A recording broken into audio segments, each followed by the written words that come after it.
The divine order is that you have knowledge of the word of God. The husband will remain the head.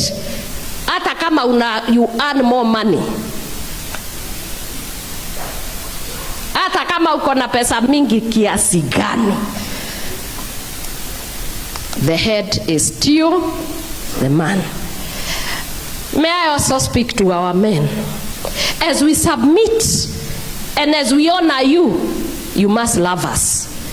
Because when you don't love us, you create another animal that will actually bring you down.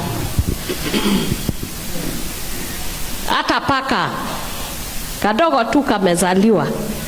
If you lock it in the house and you beat it and you beat it and you don't love it, and it can kill you in the house. So when you need a wife, love your wife. But when you need a knife, mess around with your wife. She will cut you. Ataamuka asubuhi anaanza wimbo.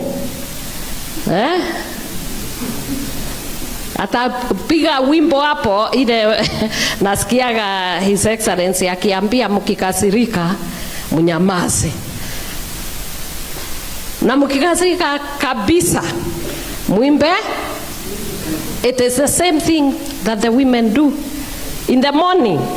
Akianza hata kama atakupikia, by the time hiyo chakula imeiva hata utaki kula kwa sababu ya zile nyimbo umesikia akiimba. Even you are afraid kama hiyo chai ni mzuri au chakula hiyo haina poison. Kwa sababu wewe unaanza get the vibe. Si kuzuri. And you can imagine even your children also will be exposed to that environment. So let's have knowledge of the divine order. The divine order is that we love God first.